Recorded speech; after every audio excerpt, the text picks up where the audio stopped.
नमस्कार दोस्तों, स्वागत है आप सभी का। इस वीडियो में हम संज्ञा के बारे में विस्तार से जानेंगे। इस वीडियो में संज्ञा के बारे में इतना बताया गया है कि वो किसी भी एग्जाम को फाइट करने के लिए काफ़ी है। तो चलिए स्टार्ट करते हैं। स्टार्ट करने से पहले एक बात कहूँगा कि अगर आप चैनल पे नए हैं तो चैनल को ज़रूर सब्सक्राइब करिए और हाँ, बेल आइकन ज़रूर दबाइएगा। चलिए स्टार्ट करते हैं। संज्ञा तो आप बचपन से ही पढ़ते आ रहे हो कि किसी व्यक्ति, वस्तु, स्थान या भाव आदि के नाम को संज्ञा कहते हो। सिंपल सी डेफिनेशन है इसकी कि किसी व्यक्ति, वस्तु, स्थान, भाव आदि के नाम को संज्ञा कहते हो। इसमें कोई परिवर्तन नहीं है, डेफिनेशन वही रहेगी। ठीक है, व्यक्ति, वस्तु, स्थान, भाव आदि का नाम आपका क्या होता है? संज्ञा होता है। जैसे व्यक्तियों में मनुष्य ले लिया, भाव मूर्खता है, राम नाम है, सोना क्या है आपका? यह है द्रव्य। इस तरीके से यहाँ पे पढ़ेंगे हम पहले कि इसके प्रकार कितने हैं। तो संज्ञा के प्रकार जो हैं वो 3 हैं, लेकिन ज़्यादातर विद्वान आजकल 5 मान रहे हैं। तो यहाँ पे मैंने 5 बताए हैं। अगर आप 3 पढ़ोगे तो उसमें पहला व्यक्तिवाचक, दूसरा जातिवाचक और तीसरा भाववाचक होगा। अगर आप 5 पढ़ रहे हो तो जातिवाचक जो है उसे 2 भागों में और बांट दिया जाता है, एक द्रव्यवाचक और दूसरा समूहवाचक। तो इस तरीके से संज्ञा के कितने प्रकार होते हैं? 5 प्रकार होते हैं। कौन कौन से? व्यक्तिवाचक, जातिवाचक, भाववाचक, द्रव्यवाचक और समूहवाचक। आजकल एग्जाम्स में पूछता है कि संज्ञा कितने प्रकार की होती है, तो आपको 5 बताना है, ना कि 3 बताना है। कितना बताना है? 5 बताना है। ठीक है, अब आगे बात करते हैं 1 बाई 1 करके इन प्रकारों के बारे में। जैसे व्यक्तिवाचक संज्ञा है, तो व्यक्तिवाचक संज्ञा के बारे में पढ़ते हैं। तो व्यक्तिवाचक संज्ञा जो है, इनकी संख्या सबसे ज़्यादा है। व्यक्तिवाचक संज्ञा होती क्या है, पहले तो हम यही जानते हैं। तो वे संज्ञा शब्द जो किसी विशेष व्यक्ति या स्थान के नाम आदि का बोध कराएं, है ना, वो कहलाते हैं आपके व्यक्तिवाचक संज्ञा। मतलब किसी स्पेशल स्थान का नाम लें या किसी स्पेशल व्यक्ति का डायरेक्ट वो नाम लेके कहें तो वो आपके होते हैं व्यक्तिवाचक संज्ञा। जैसे यहाँ पे लिया हुआ है तुलसीदास। क्या लिया हुआ है? तुलसीदास। गंगा, है ना, तो गंगा क्या है? गंगा एक नदी है, एकमात्र नदी है और उसका डायरेक्ट इसने नाम लिया है गंगा। तुलसीदास, तुलसीदास कोई व्यक्ति है जिसका इसने डायरेक्ट नाम लिया है। शिमला, शिमला क्या है? शिमला राजधानी है, इसने क्या किया है? डायरेक्ट उसका नाम लिया है। तो यहाँ पे बता रहा है कि कितने संख्या होती है, कितने प्रकार होते हैं इसके। जैसे यहाँ पे व्यक्तियों के अपने खुद के नाम, जैसे कोई रमेश है, महेश है, पवन है, ये सब क्या हैं?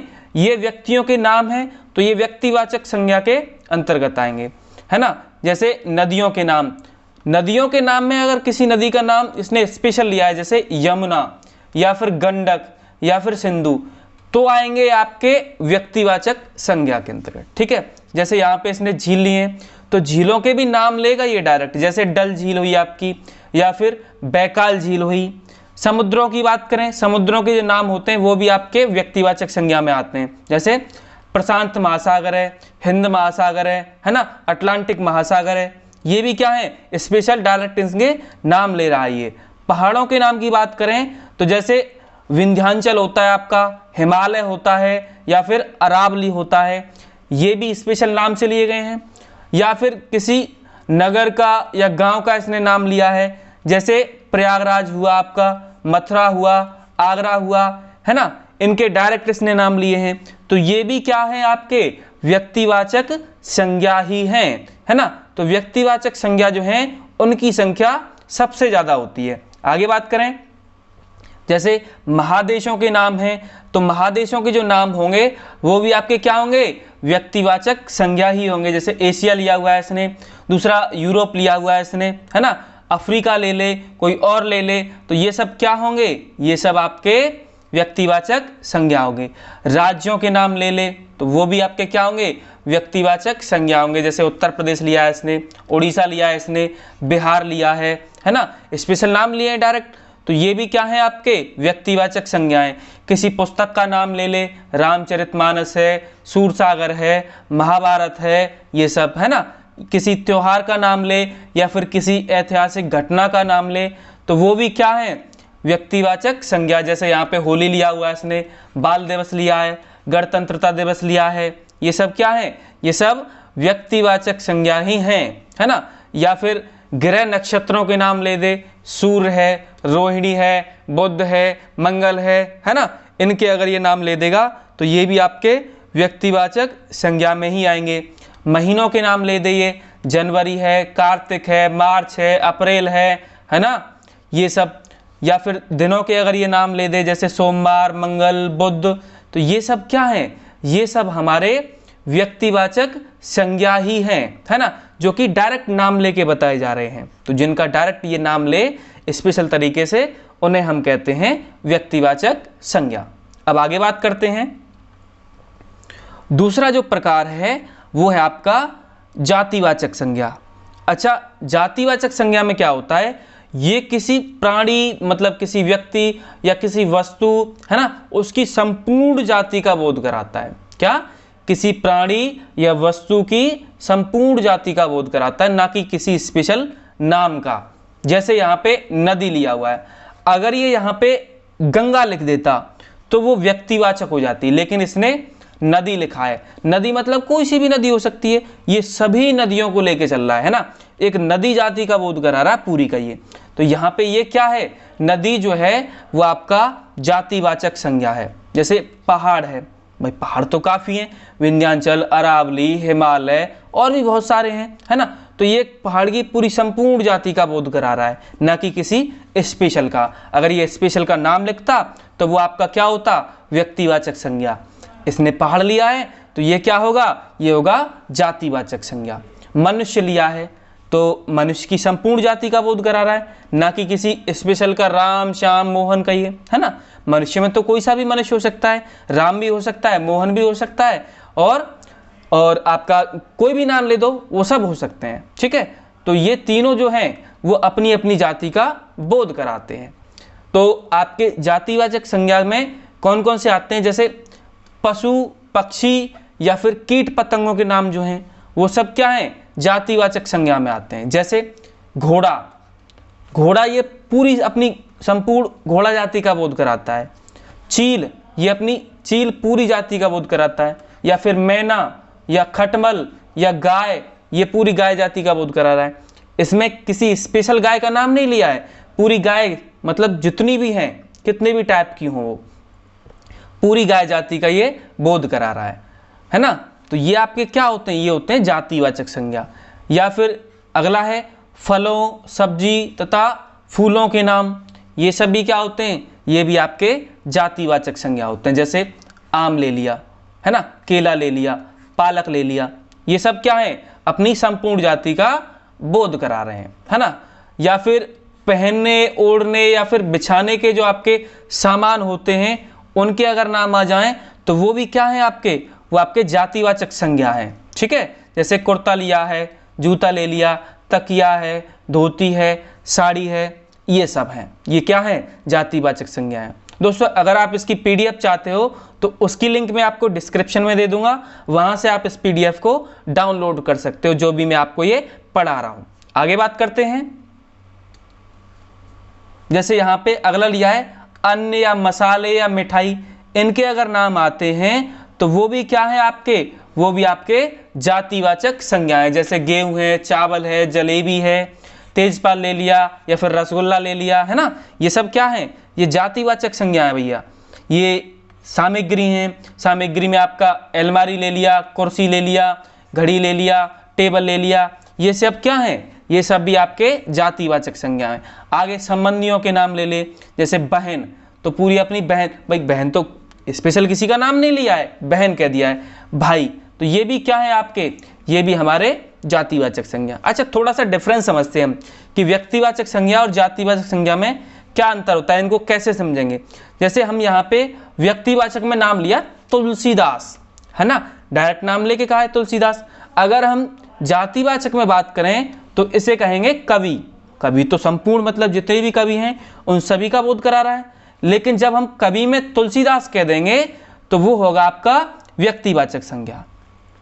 अगला सीता लिया है भाई, डायरेक्ट नाम ले दिया सीता। अगर हम जातिवाचक में बात करें तो ये कहेगा स्त्री, तो स्त्री में संपूर्ण स्त्री जाति का बोध करा रहा है, जिसमें आपकी सीता भी आ रही है ना। तो अगर आप नाम लेके कह रहे हो तो व्यक्तिवाचक, और उसकी पूरी संपूर्ण जाति का बोध करा रहे हो तो वो आपकी जातिवाचक। यहाँ पे देखिए आगे गंगा लिया हुआ है, तो गंगा एक नदी है ना, उसका डायरेक्ट नाम लिया है इसने, तो क्या है ये व्यक्तिवाचक। अगर इसने नदी कह दिया तो क्या है वो आपका जातिवाचक होगा, ठीक है, और नाम लिया है तो वो आपका व्यक्तिवाचक हुआ। ऐसे यहाँ पे हिमालय नाम लिया है तो ये आपका व्यक्तिवाचक होगा, अगर यहाँ पे पहाड़ लिख दिया है तो वो आपका जातिवाचक होगा। भारत मतलब स्पेशल देश का नाम लिया है ना, एक ही देश है इसलिए व्यक्तिवाचक आएगा। अगर इसने केवल देश लिख दिया है तो देश तो कोई सा भी हो सकता है, तो ये आपका होगा जातिवाचक। तो इस तरीके से हम इस अंतर को समझ सकते हैं कि क्या व्यक्तिवाचक होता है और क्या जातिवाचक होता है। आइए आगे बात करते हैं समूहवाचक संज्ञा। समूहवाचक संज्ञा क्या होती है? समूहवाचक संज्ञा वो होती है जो एक समूह का बोध कराए, है ना। समूहवाचक संज्ञा पदार्थों के समूह का बोध कराती है। किसका? पदार्थों के समूह का बोध कराती है। मतलब हम कह सकते हैं कि समूहवाचक संज्ञा वो है जो किसी एक समूह का बोध कराए। जैसे यहाँ पे लिया हुआ है इसने झुंड, है ना भाई, काफी सारे लोग इकट्ठे हो जाते हैं, है ना, उसे कहते हैं झुंड लगा हुआ है ना। लेकिन अलग अलग चीजों में होता है कि झुंड कहाँ है, दल कहाँ है, दल भी एक काफी सारे लोगों का समूह होता है। सभा, है ना, सभा भी क्या है, काफी सारे लोग एकत्रित होते हैं, जो उसे ही तो सभा बोलते हैं हम।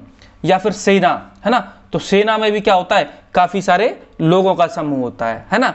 तो जिसमें पूरे एक समूह की बात करी जाए वो आपका होता है समूहवाचक संज्ञा। यहाँ पे नीचे लिखा हुआ है, ये कह रहा है कि ये किसी एक व्यक्ति का बोध ना कराकर अनेक या फिर समूह का बोध कराता है ना। किसी एक व्यक्ति का बोध नहीं करा रहा है, चाहे आपकी सेना हो, सेना भी आपके बहुत सारे लोगों को बता रही है। सभा है, सभा भी बहुत सारे लोगों को बता रही है। दल है, दल भी बहुत सारे लोगों को बता रहा है। और झुंड है, झुंड भी बहुत सारे लोगों को बता रहा है। झुंड वैसे जैसे कुत्तों का झुंड लगा हुआ है ना।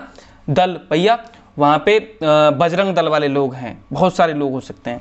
सभा, वहाँ पे काफ़ी सारे लोग एकत्रित हैं, सभा हो रही है। सेना, सेना में काफ़ी सारे जवान होते हैं, इस तरीके से।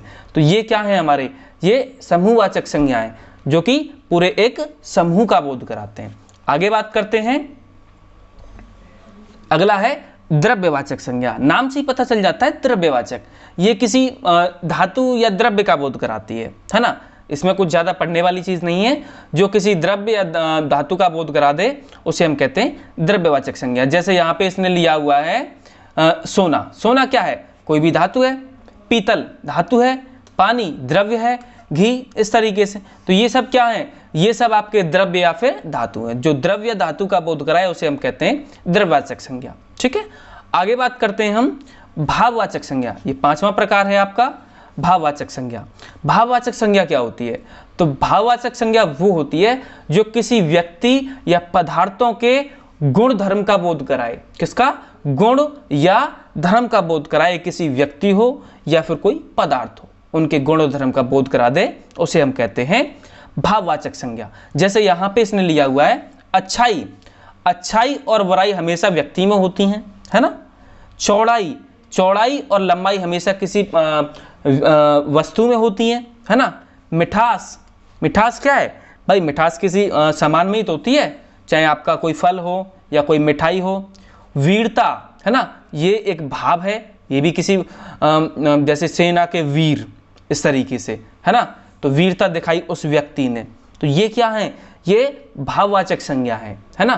तो इनकी भी संख्या है, देखिए कौन कौन से हैं। जैसे गुण की बात करें, है ना, तो गुण में जब बात करेंगे तो कुशाग्रता या फिर चतुराई या सौंदर्य, ये क्या है, ये एक गुण है व्यक्ति में। भाई वो बड़ा चतुर आदमी है ना। अरे भाई साहब पूछो मत कितना चतुर है वो, इस तरीके से। तो ये व्यक्ति के गुण हैं। भाव, भाव बात करें भाई मित्रता, है ना, शत्रुता या कृपणता, है ना, ये सब क्या है, ये सब भाव ही तो हैं। अवस्था, अवस्था में आपकी जवानी आ जाएगी, बचपन आ जाएगा, बुढ़ापा आ जाएगा, इस तरीके से। माप की बात करें, लंबाई आ गई, चौड़ाई आ गई या फिर ऊंचाई आ गई, है ना। क्रिया की बात करें, पढ़ाई आ गई या फिर लिखाई आ गई, इस तरीके से। स्वाद की बात करें, कड़वापन आ गया, मिठास आ गई। भावना की बात करें, दया आ गया या फिर दया आ गई या फिर करुणा आ गई, है ना। तो ये सब क्या है, ये सब भाववाचक संज्ञाएं, है ना, जो भाव प्रकट करती हैं, उन्हें हम कहते हैं भाववाचक संज्ञा, है ना। जैसे दया आ गई, शत्रुता, बचपन, जवानी, लंबाई, चतुराई, ये सब भाववाचक संज्ञा है। और द्रव्यवाचक संज्ञा की बात करें तो किसी पदार्थ या किसी धातु का बोध करा दें या किसी द्रव्य का बोध करा दें, उन्हें हम कहते हैं द्रव्यवाचक संज्ञा, है ना। समूहवाचक संज्ञा वो होती है जो एक समूह का बोध कराए, है ना। जातिवाचक संज्ञा वो होती है जो किसी संपूर्ण जाति का बोध कराए। और व्यक्तिवाचक संज्ञा वो होती है जो किसी स्पेशल व्यक्ति के बारे में बताए, है ना। तो ये 5 प्रकार के संज्ञा के जितना मैंने बताया है, किसी भी एग्जाम के लिए ये काफ़ी है। आप इसे अच्छे तरीके से पढ़ लीजिए, है ना। इसी से आपका हो जाएगा, कोई दिक्कत नहीं है, अलग से पढ़ने की कोई आवश्यकता नहीं है। तो अगर आपको वीडियो अच्छी लगी है तो वीडियो को लाइक ज़रूर करिएगा, चैनल को सब्सक्राइब जरूर करिए, दोबारा बता रहा हूँ, और बेल आइकन जरूर दबाइएगा, है ना। मिलते हैं एक नई वीडियो में एक नए टॉपिक के साथ।